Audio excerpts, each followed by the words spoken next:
Hi student, GIT के online class में आप लोग का स्वागत है।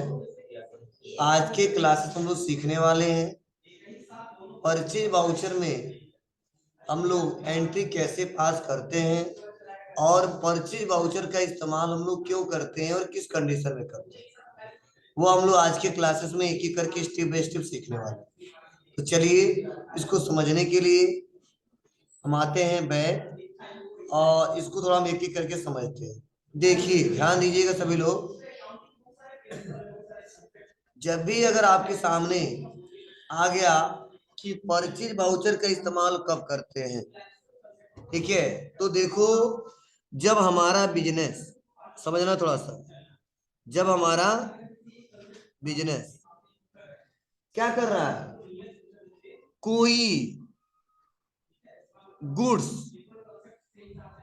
कोई गुड्स या सर्विस सर्विस किसी से खरीद रहा है, क्या कर रहा है, खरीद रहा है। चाहे अब वह कैश देके खरीदे, ठीक है, चाहे वो बैंक से खरीदे, चाहे वह क्रेडिट पे खरीदे, मतलब कोई भी कंडीशन हो, गुड्स खरीद रहा है या सर्विस खरीद रहा है, कैश देके खरीद रहा है या बैंक के थ्रू खरीद रहा है या क्रेडिट बेसिस पे खरीद रहा है, हर एक कंडीशन में इसकी एंट्री किसमें पास की जाएगी, परचेज वाउचर में पास की जाएगी। मतलब जब भी हम कोई गुड्स खरीदते हैं तो आएंगे तो बुक ऑफ अकाउंट में किसमें रिकॉर्ड करेंगे, परचेज वाउचर में। ठीक है, तो यही क्वेश्चन अगर कोई पूछ दे परचेज वाउचर का इस्तेमाल हम लोग कब करते हैं, तो आप बता सकते हो कि बिजनेस में जो भी कुछ हम लोग खरीदते हैं, अब चाहे गुड्स हो चाहे सर्विस हो, चाहे नगद हो चाहे उधार, उसकी एंट्री हम जो पास करते हैं, उसको जो रिकॉर्ड करते हैं, वो परचेज वाउचर में रिकॉर्ड करते हैं। देखिए, अब परचेज वाउचर में रिकॉर्ड करने का क्या स्टेप है, क्या प्रोसेस है, कितने इसमें मोड पाए जाते हैं, वो हम लोग एक एक करके डिस्कशन करेंगे। पहले तो इतना आपको क्लियर हो जाना चाहिए कि परचेज वाउचर का उपयोग किस लिए किया जाता है। आप बताइए, कोई दिक्कत नहीं है ना? कोई पूछेगा तो बता देंगे ना? चलिए आगे बढ़ते हैं। और अगला पॉइंट देखिए क्या बताया जा रहा है, थोड़ा समझने की कोशिश करना। कहा जा रहा है, इसको थोड़ा सा हम बुक के हिसाब से पढ़ लें। जब हम अपने सप्लायर्स, बात बताओ, कोई गुड्स या सर्विस किससे खरीदते हो, सप्लायर से। जब हम अपने सप्लायर से गुड्स सर्विस खरीदते हैं तो उसकी एंट्री किसमें की जाती है, परचेज वाउचर में करते हैं। यह गुड्स चाहे कैश परचेज किया जाए या उधार, दोनों ही कंडीशन में उसकी एंट्री किसमें की जाती है, परचेज वाउचर में। लेकिन यहाँ पे कुछ और पॉइंट्स बताए जा रहे हैं कि परचेज वाउचर में एंट्री 3 मोड में की जाती है। मतलब इसमें जो एंट्री हम लोग करेंगे वो 3 मोड में करेंगे। कौन कौन सा? तो एक बताया जा रहा है आइटम इनवाइस मोड, दूसरा अकाउंटिंग इनवाइस मोड, तीसरा एज वाउचर। तो सबसे पहले जो आज हम लोग पढ़ने वाले हैं वो पढ़ने वाले एज वाउचर के बारे में। किसके बारे में पढ़ने वाले हैं? एज वाउचर के बारे में। मतलब सुन लो, जैसे पेमेंट वाउचर पढ़ाया था, रिसिप्ट वाउचर पढ़ाया था, कंट्रा वाउचर पढ़ाया था, तो हमने क्या बताया था, उसमें 2 मोड होते हैं, एक सिंगल एंट्री मोड, एक डबल एंट्री मोड। वैसे ही परचेज जब वाउचर का एंट्री करेंगे तो उसके 3 मोड है। देखिए क्या क्या, item invoice mode, accounting invoice mode, as voucher. अब इसमें किसका कब इस्तेमाल करेंगे वो हम लोग एक एक करके डिस्कस करेंगे। ठीक है, तो चलिए हम पढ़ने वाले हैं आज तो एज वाउचर। उसको देखते हैं क्या लिखा गया। कहा जा रहा है इस मोड का प्रयोग ऐसे ट्रांजैक्शन को रिकॉर्ड करने के लिए किया जाता है जिसमें इन्वेंट्री मतलब गुड्स रिकॉर्ड न करना हो। क्या समझे? जैसे जो हमारा बिजनेस है परचेज कर रहा है, क्या कर रहा है, परचेज कर रहा है, लेकिन कौन सा गुड्स परचेज कर रहा है, ध्यान देना, कौन सा गुड्स परचेज कर रहा है यह वहां पे मेंशन नहीं किया जा रहा है, बस बता दिया जा रहा है कि परचेज जो एसक्यू से कर रहे हैं वो कितने का कर रहे हैं, 500 रुपए का कर रहे हैं या 1000 रुपए का कर रहे हैं, मतलब बस उसमें किससे कर रहे हैं यह बताया जा रहा है, नगद या उधार यह बताया जा रहा है, लेकिन क्या खरीद रहे हैं यह नहीं बताया जा रहा है, केवल पैसा मेंशन किया जा रहा है। तो समझ जाओ ऐसे क्वेश्चन को रिकॉर्ड करने के लिए परचेज वाउचर में एंट्री तो करते हैं, लेकिन किसका इस्तेमाल करते हैं, एज वाउचर का। मतलब इन्वेंट्री रिकॉर्ड का मतलब क्या है, न हो मतलब उसमें किसी गुड्स का जिक्र न किया जाए उसमें कि हाँ कीबोर्ड खरीद रहे हैं, माउस खरीद रहे हैं, डेल का ये खरीद रहे हैं, बस ये बता दिया जाए हम परचेज कर रहे हैं और 10,000 या 5,000 का कर रहे हैं या 20,000 का कर रहे हैं। तो ऐसा अगर हमको क्वेश्चन मिल जाता कहीं पे, ठीक है, और ऐसा बार बार आएगा, मैंने बोला 10,000 का माल खरीदा है और अब हम आइटम का जिक्र नहीं बता रहे हैं, ठीक है, तो हम एंट्री कर सकते हैं किस डेट में इससे 10,000 रुपए का माल खरीदा गया है। जब फिर से कहेगा नहीं डिटेल वाइज करिए, तो उसके लिए तो दूसरा मोड है, वो अलग इस्तेमाल करेंगे, ठीक है। तो देखिए इस पे क्वेश्चन दिया है, थोड़ा इसको समझते हैं और करते हैं। क्या क्वेश्चन दिया है, as on 2 April 2021 purchase goods, क्या किया जा रहा है, गुड्स को परचेज किया जा रहा है फॉर रुपीज कितना, 20,000 on cash with invoice number 01, समझे, मतलब हम 2 तारीख को गुड्स को परचेज कर रहे हैं, कितने रुपए का, 20,000 का, नगद या उधार, नगद, इनवॉइस नंबर क्या है, 01, मतलब अब हम जो खरीदेंगे या बेचेंगे तो बिल नंबर देंगे। जैसे अब हम बिजनेस को जो पुराना था उसका हिसाब किताब खत्म, अब हम खरीद रहे हैं, बेचेंगे, फिर से पेमेंट करेंगे, फिर से पैसा रिसीव करेंगे। तो आप बताओ बेचते समय या खरीदते समय बिल नंबर जनरेट होगा कि नहीं होगा, ठीक है। तो जिससे खरीद रहे हैं वो बिल नंबर हमको दे रहा है क्या, 0 और 1, जब हम बेचेंगे तो हम जनरेट करेंगे। तो इस बिल के अगेंस्ट हम 20,000 रुपए का क्या किए हैं, खरीदारी किए हैं, ठीक है, वो भी नगद है या उधार, नगद। तो चलिए इसको रिकॉर्ड करते हैं, कैसे करेंगे, बहुत सिंपल स्टेप है, आसानी तरीके से हो जाएगा। तो आप बताइए इसका जनरल एंट्री बताओ, बनाओगे तो क्या बन के आएगा, purchase account debit to cash account, यही ना होगा, क्योंकि परचेज हमारे व्यापार के लिए नॉमिनल अकाउंट है और व्यापार के लिए एक्सपेंस है, इसलिए इसको डेबिट, और कैश नगद माल खरीद रहे हैं तो कैश जा रहा है इसलिए क्रेडिट। क्लियर आपको ना, तो यही एंट्री हमको करना है किसमें, टैली में, और किस वाउचर में, परचेज वाउचर में। तो चलिए हम करके दिखा रहे हैं, थोड़ा सा ध्यान से सुनिएगा समझिएगा।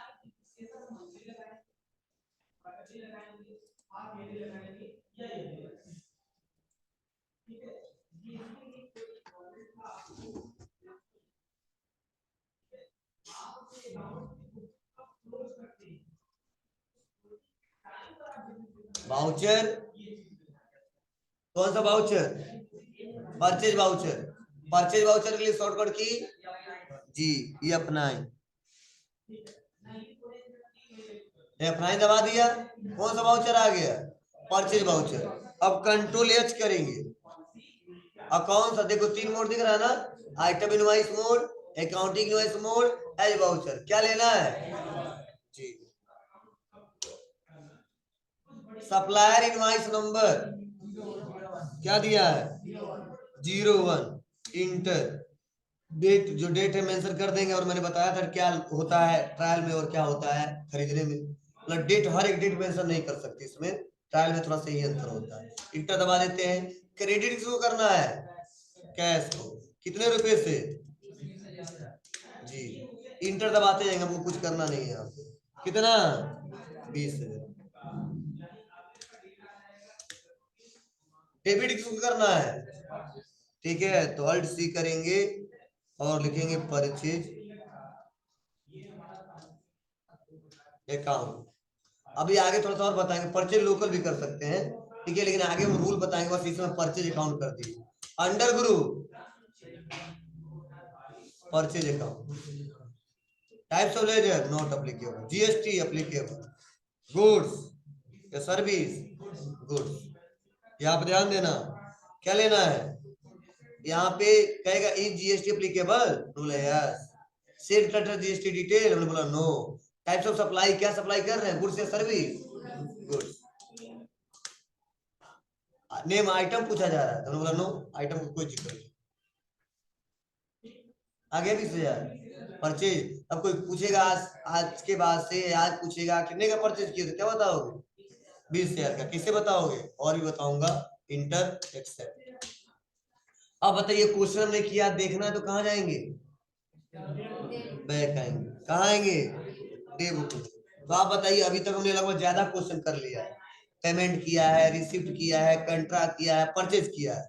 अब हम सोच रहे हैं कि इतना हमने क्वेश्चन किया है तो हम लोग खोजते रह जाएंगे कि पेमेंट वाला यह है, रिसिप्ट वाला यह है, परचेज वाला यह है, कंट्रा वाउचर वाला यह है। कुछ ऐसा करें कि जो वाउचर हम चाहते हैं उसी वाउचर का ट्रांजेक्शन देखिए। समझो, बहुत इंपॉर्टेंट पॉइंट बता रहा हूँ कि हमने बहुत सारा क्वेश्चन किया है, पेमेंट वाउचर का कर दिया है, रिसिप्ट का कर दिया है, कंट्रा का कर दिया है, परचेज वाउचर का कर दिया है। अब हम सोच रहे हैं सारा क्वेश्चन इस समय मुझे जरूरी तो है नहीं, कोई पार्टिकुलर हमें वाउचर का ट्रांजेक्शन देखना है। फॉर एग्जांपल परचेज वाउचर का केवल देखना है या केवल पेमेंट वाउचर का ही देखना है। तो अगर ऐसे नीचे जाएंगे तो देखना पड़ेगा ये पेमेंट वाला है, फिर से पेमेंट वाला, फिर से पेमेंट वाला। उससे अच्छा हम सोच रहे एक पास आ जाता तो बहुत अच्छा रहता। तो दबाएंगे क्या, यहीं पे F4 बटन, क्या दबाएंगे, F4 बटन। मतलब वाउचर टाइप के हिसाब से अगर हमको देखना है तो F4 बटन दबाएंगे और लिख देंगे क्या, परचेज वाउचर इंटर। कितना क्वेश्चन किया है, एक किया है। क्वेश्चन तो बहुत ज्यादा था लेकिन इस समय क्या दिख रहा है, एक दिख रहा है। टोटल कितने का परचेज किया है, 20,000 का, नीचे दिखा रहा है। ठीक है, फिर से हम F4 बटन दबा देते हैं, बैक आके डे बुक F4।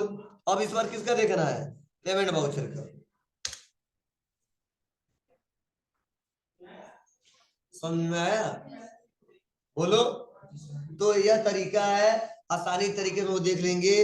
तो लिख लेना, वाउचर टाइप के लिए शॉर्टकट की होती है F4 बटन।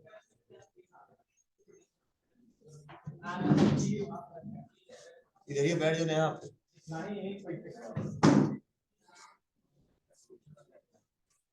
वाउचर टाइप के लिए शॉर्टकट की होता है,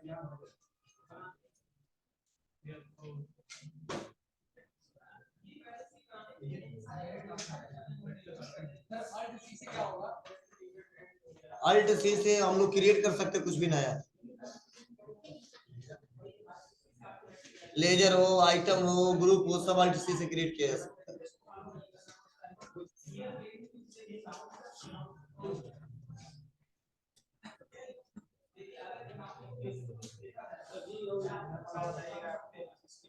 वाउचर टाइप, अरे बैठ के कॉपियां लेके बैठ जाओ गधा, तब लिखा करो।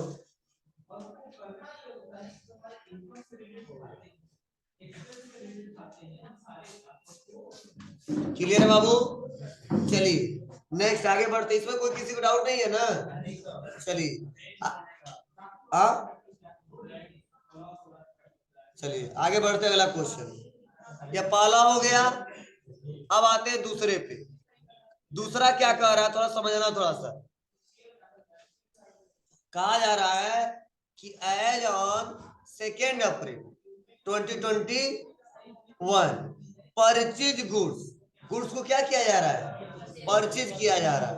कितने रुपए का, 30,000 का, ऑन कैश। मतलब हम लोग नगद माल खरीद रहे हैं, कितने का, 30,000 का। फ्रॉम किससे, रमेश ट्रेडर्स से। तो आप बताइए, हमने बताया था कि जब कभी हम लोग कोई गुड्स नगद खरीदते हैं और उसके साथ किसी पर्सन का भी नाम आता है, फिर भी जो अकाउंट बनता है किसका बनता है, कैश का। तो यहाँ पे थोड़ा सा सॉल्यूशन में गड़बड़ कर दिया है यहाँ पे, ठीक है। तो आप लोग इस पे ध्यान मत देना, ठीक है। आप जो मैं बता रहा हूँ उसके हिसाब से बनाना, तब सही आएगा, नहीं तो आगे दिक्कत हो जाएगा। तो एक इसमें कौन सा लेजर बनेगा, परचेज का और कैश का। तो आप बताइए, purchase account debit to cash account, same हो ऐसा ही बनेगा, बना लोगे। लेकिन अब देखो ये बन जाएगा ना बाबू, लेकिन हम रमेश ट्रेडर्स का लेजर बना रहे हैं। अब क्वेश्चन क्यों बना रहे हैं आप, क्योंकि रमेश ट्रेडर्स से रिलेटेड आगे क्वेश्चन है। तो ये क्वेश्चन तो आप लोग कर लेना, इसका सोल्यूशन क्या है, purchase account debit to cash account. तो परचेज का भी लेजर बना है और कैश का भी बना है, तो कर लेंगे, कोई दिक्कत नहीं है। यहाँ पे ध्यान ज्यादा मत दीजिएगा, यहाँ पे होना चाहिए था परचेज और यहाँ पे होना चाहिए था कैश। ठीक है, आगे बढ़ते हैं।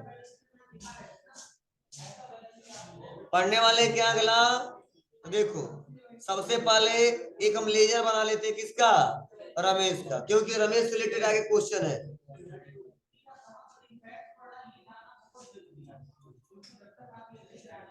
ध्यान देना, आते हैं थोड़ा लेजर बना लेते हैं। किसका बनाना है, तो क्रिएट, क्यों बनाना, क्योंकि आगे इनसे क्वेश्चन करना है, इसलिए हम आज ही तैयार हो जा रहे हैं, बना ले रहे हैं। लेजर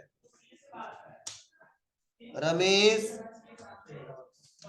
ट्रेडर्स, और रमेश ट्रेडर्स का पूरा डिटेल दिया है। अंडर ग्रुप क्या हमारे है, supply, sundry, creditor, maintain balances, bill bye bill, yes. Address दिया है, क्या दिया है यहाँ पे, पडरौना कुशीनगर जी, ट्रांसपोर्ट नगर कोई नहीं हमारा, पडरौना कुशीनगर। स्टेट उत्तर प्रदेश, कंट्री ले लिया, पिन कोड अगर पता है तो पडरौना पता, शांत चल रहा कौन है परेशान। ठीक है, उसके बाद से यहाँ पर रजिस्ट्रेशन टाइप, तो जो रजिस्ट्रेशन टाइप है ध्यान दीजिएगा, वह यहाँ पे रेगुलर लेंगे और जीएसटी नंबर पूछा जा रहा है, तो जो भी जीएसटी नंबर है यहाँ पे हमने जीएसटी नंबर मेंशन किया।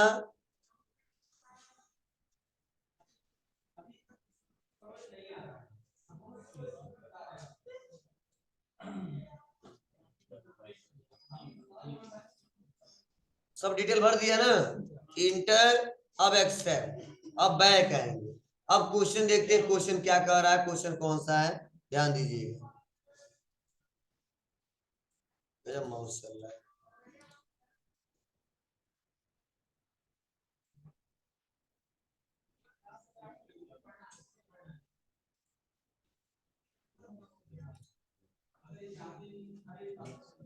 चलिए ध्यान दीजिएगा। यहाँ पे है क्या, आइटम इनवॉइस मोड, कौन सा मोड, आइटम इनवॉइस मोड। तो ध्यान दो, आइटम इनवॉइस मोड का इस्तेमाल कब करेंगे, जहां पे हमें गुड्स का भी डिटेल देना हो कि कौन सा आइटम हम खरीद रहे हैं, कितने रुपए का खरीद रहे हैं, कितना क्वांटिटी है, तो वहां पे हमको बाउचर मोड में इस्तेमाल, एज बाउचर का इस्तेमाल ना करके किसका इस्तेमाल करेंगे, आइटम इनवॉइस मोड। तो ध्यान देना, यहाँ पे बताया जा रहा है आइटम इनवॉइस मोड में, इस मोड में हम इन्वेंट्री डिटेल जैसे स्टॉक आइटम का नाम, क्वांटिटी, रेट, अमाउंट आदि इंफॉर्मेशन क्या करना होता है, फिल करना होता है। वाउचर मोड से आइटम इनवॉइस मोड में जाने के लिए क्या दबाते हैं, control plus H button press करना होता है। चलिए अब इससे रिलेटेड क्वेश्चन दिया है, क्या दिया है, purchase the following stock item from the Ramesh traders on credit with invoice number 21। Goods को स्टोर कहाँ किया जा रहा है, वेयर हाउस में। समझो, हम गुड्स खरीद रहे हैं, किससे खरीद रहे हैं, रमेश ट्रेडर्स से, वो भी नगद या उधार, उधार। उस गुड्स को जो खरीद रहे हैं उसको स्टोर कर रहे हैं किस गोडाउन में, किस शोरूम में, वेयर हाउस में। क्या क्या खरीद रहे हैं, तो सैमसंग गैलेक्सी नोट 10 प्लस और सोनी MDR। अब कितना कितना पीस खरीद रहे हैं, रेट क्या है, टोटल अमाउंट क्या है, सब दिया है। लेकिन ध्यान देना, इस पे जीएसटी भी है, क्या है, जीएसटी कितना कितना %, तो हमने पहले ही बना के रखा है, कब, क्लोजिंग स्टॉक जिस दिन एंट्री किया था। तो बिना जीएसटी के होगा नहीं, तो पहले तो हमको जीएसटी का लेजर बनाना पड़ेगा। कौन कौन सा, तीनों बना दे रहे हैं हम, सेंट्रल टैक्स भी बना देते हैं, स्टेट टैक्स भी बना देते हैं, और IGST इंटीग्रेटेड टैक्स भी बना देते हैं। क्लियर है। लेकिन आप बताइए, जो रमेश ट्रेडर्स है वह कहाँ के हैं, लोकल के हैं, इंटर स्टेट के हैं, लोकल। तो वहां पे CGST ये GST लगेगा कि IGST लगेगा, जी, रमेश ट्रेडर्स हमारे लोकल के हैं, मतलब हमारा उनका स्टेट दोनों का सेम है, और इसीलिए कौन सा जीएसटी लागू होगा यहाँ पे, सी जीएसटी और ये जीएसटी। रूल पढ़ाया था ना जीएसटी का, यहाँ पे भी आपको ध्यान देना होगा। तो चलिए पहले तो हम लोग और 2-3 लेजर बना लेते हैं, एक सेंट्रल टैक्स, एक स्टेट टैक्स और एक इंटीग्रेटेड।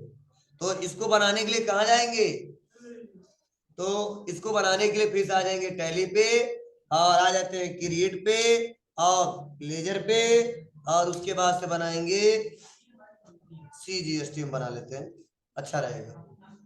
ओके ना, या लिख दोगे क्या, सेंट्रल टैक्स, ये भी लिख दो, सेंट्रल लिख देते हैं। कह रहा अंडर ग्रुप क्या है, तो बताइए क्या पढ़ा था हमने, ड्यूटी एंड टैक्सेस, एक टैक्स है यह, इसीलिए इसका ग्रुप क्या रखे हम लोग, ड्यूटी एंड टैक्सेस। कह रहा टाइप्स ऑफ ड्यूटी क्या है यह, जीएसटी, और टाइप टैक्स टाइप क्या है, central tax. Percentage of calculation, कितना परसेंट कैलकुलेशन करेगा, तो हमने बोला नहीं आइटम वाइज हमने रखा है, जिस आइटम पे जितना रहेगा जीएसटी उतना परसेंट लग जाएगा। क्लियर है ना, इसीलिए यहाँ पे नहीं भर रहे हैं। और इंटर एक्सेप्ट, फिर से क्या बनाएंगे, state tax. Under group duty and taxes, types of duty GST, क्या रखेंगे, स्टेट टैक्स।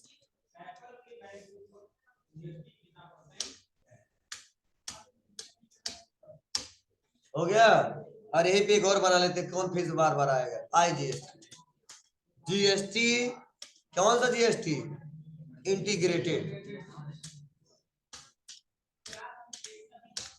हो गया। अब बैक आएंगे, अब आएंगे वाउचर। अब बताइए कौन सा वाउचर ओपन हुआ है, परचेज वाउचर। तो कंट्रोल एच करेंगे और मोड को चेंज करेंगे, कौन सा मोड लेंगे, आइटम इनवाइस। अब कहेगा परचेज सप्लाई इनवाइस नंबर क्या था, 21, यही ना। अब कह रहा पार्टी नेम, मतलब पार्टी नेम में मतलब क्या, अगर नगद खरीदेंगे तो वहां पे कैश रहेगा, समझे, अगर उधार खरीदेंगे तो उस पार्टी का नाम रहेगा। क्लियर है, किससे खरीद रहे हैं, रमेश से, तो रमेश का लेजर बना है ना, तो सेलेक्ट करेंगे रमेश। अब रमेश का इंटर बटन दबाते जाएंगे, डिटेल यहाँ पे शो होगा, कुछ करना नहीं है क्योंकि हम पहले तो भर चुके हैं।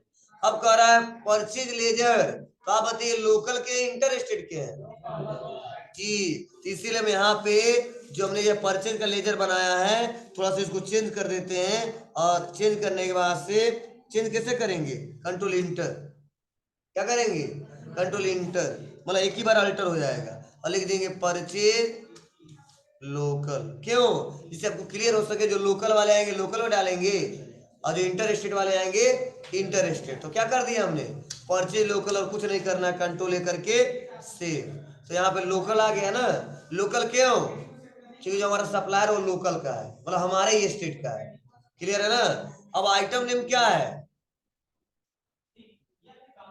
सैमसंग गैलेक्सी, तो क्या लेंगे, सैमसंग गैलेक्सी।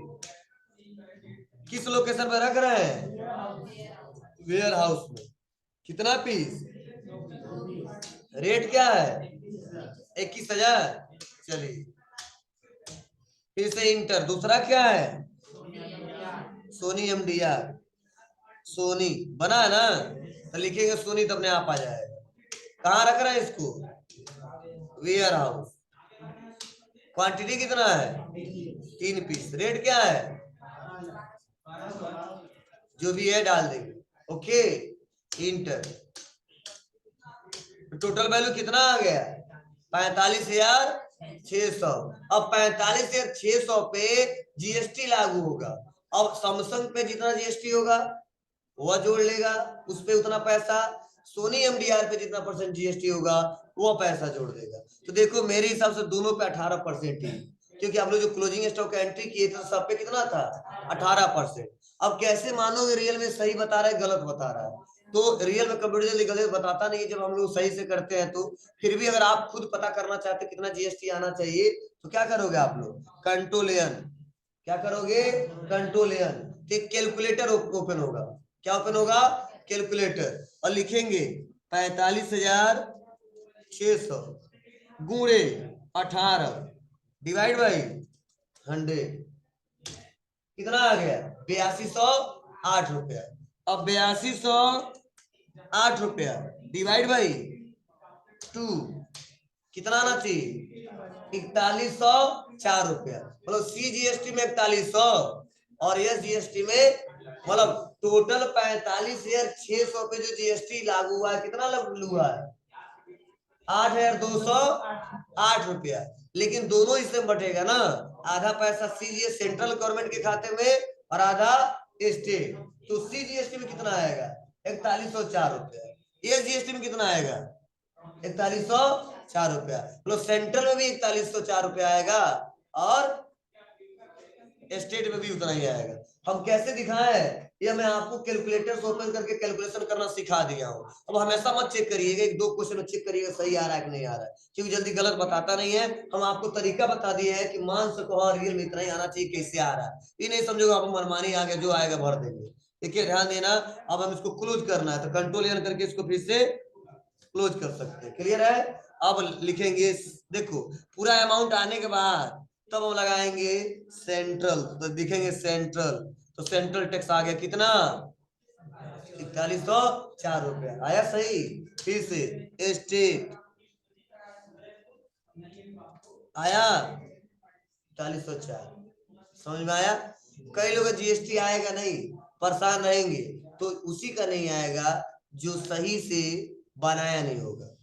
GST अगर मान लो आइटम में भरना भूल गए होगे तो यहाँ पे GST उठाएगा नहीं। सपोज एक में भर दिए और एक में नहीं भरे हो तो एक ही का तो पैसा आएगा, तो वो पैसा आपका कम आएगा, तब कहो सर हमारा पैसा वो बहुत कम आ रहा है। ठीक है, तो ध्यान दीजिएगा, अगर जो पहले सही से नहीं बनाया होगा उसका बैलेंस यहाँ पे CGST SGST वाला गलत आएगा। कई लोग तो उठाएगा ही नहीं। तो कहाँ पे गलती किए होगे, या तो आप लेजर बनाते समय गलती किए हो, क्या पार्टी का लेजर, या कंपनी बनाते समय GST डिटेल नहीं भरे हो वहां पे कहीं गलती किए हो, या आप आइटम बनाते समय ग्रुप में GST डिटेल नहीं भरे हो वहां पे गलती किए हो, या आपने डेट जो यहाँ पे किया है अप्लीकेबल अगर मान लो 1 अप्रैल को हम बता दिए कंपनी में और यहाँ पे ले लेते हैं क्या 2 अप्रैल, तो भी नहीं उठाएगा। मतलब बहुत सारी दिक्कतें आ सकती हैं, वो भी दिक्कत आएगा तो मैं सॉल्व करना बताऊंगा आपको। लेकिन जो सही सही किया होगा सिस्टमेटिक तरीके से किया होगा जैसे मैं कर रहा हूँ उसका गलती बहुत कम आएगा। लेकिन फिर भी 2-4 लोग आ सकता है इसमें से, ये तो परेशान मत होइएगा, लैब टीचर है थोड़ा बहुत हेल्प कर देंगे। देखिए अगर सही बनाया हो तो कोई दिक्कत नहीं है, आराम से बना ले जाओगे। बोलो हो जाएगा बाबू। या बैलेंस मैच कर रहा है ना, टोटल वैल्यू कितना आ रहा है 53,808 रुपया। क्लियर है ना। मतलब टोटल GST के साथ, तो ध्यान देना जो 45,600 है क्या है कौन सा पैसा है, वह टैक्सेबल अमाउंट है। 45,600 कौन सा पैसा है टैक्सेबल अमाउंट है। टैक्सेबल अमाउंट मतलब एक ऐसा अमाउंट जिसपे टैक्स अभी लागू होने वाला है। तो टैक्स लागू हुआ तो कितना लागू हुआ है 8208 रुपया। मतलब 45,600 पे 8208 रुपये टैक्स लागू हुआ है, तो कितना बैलेंस आ गया है 53,808 रुपया। मतलब हमको इतना ही पैसा किनको देना है गवर्नमेंट को, रमेश को जी। अब रमेश देते रहेंगे गवर्नमेंट, ठीक है। मतलब रमेश को इतना पैसा हमको देना है। क्लियर है। चलिए इंटर नो करेंगे। मतलब देखो जब 50,000 से ज्यादा बैलेंस आएगा ना तो यस नो बार बार ऑप्शन आएगा, तो क्या करना आप लोग नो। नो क्यों करोगे, हम आगे बहुत अच्छे से डिटेल में पढ़ाएंगे, बस आप लोग नो कर देना अगर आ जाए तो। कब आएगा ऐसा मैसेज जब 50,000 से ज्यादा बैलेंस आएगा, अगर उससे कम आएगा तो नहीं आएगा, अगर उससे ज्यादा आएगा तो बार बार यस नो पूछा जाएगा, तो बोला नो। क्यों नो, तो मैं बताऊंगा क्यों ऐसा आता है, रीजन सब बताऊंगा, एक दिन पूरा टॉपिक पढ़ाएंगे। नो कर देना और इंटर, और यहाँ पे देखो क्या आ गया है, अब अगेंस्ट रेफरेंस नहीं आया है, न्यू रेफरेंस आया, जो नया रेफरेंस अब जनरेट होगा। अब इसके अगेंस्ट हम फिर से पैसा देंगे, समझे। बस यहाँ पे न्यू रेफरेंस क्या कर देते हैं एक्सेप्ट। क्लियर है ना। अब मान लो हम आज इनसे खरीदे और आज शाम को इनको पेमेंट करना है तो कहाँ जाएंगे, अरे यार हाल ही पढ़ा कर रहा है, आज खरीदे कल पेमेंट करना है 2 दिन के बाद पेमेंट करना है तो कहाँ जाएंगे गधो पेमेंट वाउचर में, कल ही पढ़ा है, या 5 दबाएंगे। और अब बताइए अब रमेश स्टेटस पाने वाले होंगे देने वाले होंगे, पैसा पेमेंट कर रहा है पाने वाले होंगे, तो लिख देंगे रमेश ऐसा सिस्टमेटिक तरीके से काम होता है। अब देखो न्यू रेफरेंस नहीं आया, अगेंस्ट रेफरेंस आया, और इस अगेंस्ट के तहत कितना पैसा देना हमको? 53,808 रुपया। चलो हम बकाया नहीं रखेंगे, हम पेमेंट कर दे रहे हैं, तो मेरे खाते में भी जीरो बैलेंस आएगा। कैसे? क्रेडिट कितना? तो हम बैंक से दे दे रहे हैं, SBI। बस खत्म पैसा पूरा। Enter accept. आपको उधर कैसे पता चला? तो लिख लो रमेश, फिर से देखो रमेश का बैलेंस देखो जीरो दिखा है, कर नो कोई बैलेंस नहीं, क्योंकि अगेंस्ट बैलेंस ऑप्शन हाईलाइट नहीं हुआ है। अगर इससे भी विश्वास नहीं होता तो कहां जाओगे आप लोग? बैक बैक बैक और आ जाओ डिस्प्ले मोर रिपोर्ट में। कहां पे आओगे? डिस्प्ले मोर रिपोर्ट में। उसके बाद कहां आओगे? अकाउंट बुक में। उसके बाद कहां आओगे? लेजर में। उसके बाद लिख दोगे रमेश। तो देखो हमने परचेज कितना किया था? 53,800 का। पेमेंट कितने का कर दिया? 53,800 का। तो बैलेंस कितना देना पड़ेगा? 1 भी रुपया नहीं, कि डेबिट वाला क्रेडिट वाला बराबर हो गया। अगर वही कम दिए होते तब बताता। कैसे? चलो इस क्वेश्चन को डिलीट कर देते हैं। सब मैं डिटेल में आपको बता रहा हूं कि आपको काम करते हो तो आपको दिक्कत ना हो। डे बुक में आते हैं क्या लिखते हैं? परचेज वाउचर में आते हैं, सेकेंड वाला क्वेश्चन था ना, नहीं तो परचेज वाउचर तो रखेंगे, पेमेंट वाउचर को डिलीट करेंगे जो हमने अभी किया है। इंटर डिलीट क्या करेंगे? अल्टर कर दे रहे हैं। इसके अगेंस्ट हम पैसा दे दे रहे हैं कितना? 53,000 ना 50,000। इन ऑफ लिस्ट हो गया, बस एक्सेप्ट कर देंगे। अब देखो वहां पे पेंडिंग अमाउंट बचा रहेगा कि नहीं रहेगा? रहेगा। बैक आते हैं, कहां जाएंगे? डिस्प्ले मोर रिपोर्ट। उसके बाद अकाउंट बुक, उसके बाद लेजर, उसके बाद लिखेंगे रमेश। देखो हमने खरीदा कितने का था? 53,808 रुपया। ठीक है, पेमेंट कितना किया? 50,000। तो अभी देना कितना हमको? 3,808 रुपया। समझे? ऐसे ही काम होता है। कोई जरूरी जितना खरीदेंगे उतना दे ही देंगे। हमने 1 लाख रुपए खरीदे, 50,000 ले लो, 50,000 बाकी रहेगा और आगे देंगे। तो मेंटेन होना चाहिए ना। तो ये सारा काम कौन करता है? कंप्यूटर। लेकिन पहले तो हमको करना पड़ेगा सिस्टमेटिक तरीके सही से, तब कंप्यूटर रिजल्ट सही बताएगा, नहीं तो नहीं बताएगा। बोलिए कोई दिक्कत? चलिए आज की बस इतना।